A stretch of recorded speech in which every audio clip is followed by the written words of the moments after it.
Salut, cher ami. On nous parle souvent de libation.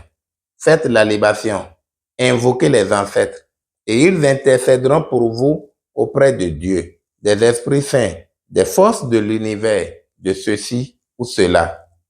Mais qui sont en réalité nos ancêtres? Sont-ils ceux qui sont morts dans la famille que nous connaissons ou ceux qui étaient morts un peu plus loin avant notre naissance dans cette famille?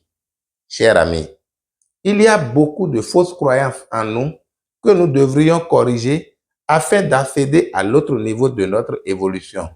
Les fausses croyances nous bloquent plus que tout. Aucune divinité, aucun esprit saint, même Dieu le Père ne peut pas te satisfaire si tu es en déphasage avec les lois divines. Ce qu'on nous a fait croire en matière d'ancêtres n'est pas la vérité. Dans le monde spirituel, il n'existe pas de famille. C'est donc ici sur Terre que nous avons créé une illusion de famille. Je ne dis pas que c'est mauvais, mais nous attribuons à la famille un rôle qui n'est pas le sien.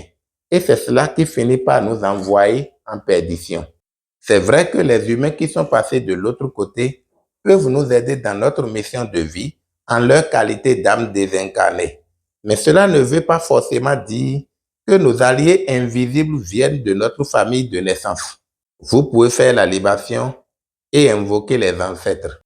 Mais si vous ne vérifiez pas d'abord si ceux que vous invoquez sont effectivement vos alliés invisibles, vous allez vous connecter à des âmes déchues qui vont utiliser vos énergies à des fins inavouées. L'univers regorge de tout. Et il ne suffit pas de voir quelque chose bouger dans le spirituel pour croire que c'est du vrai.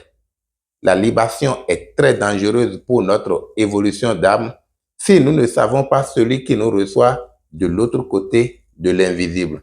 À bon entendeur, salut.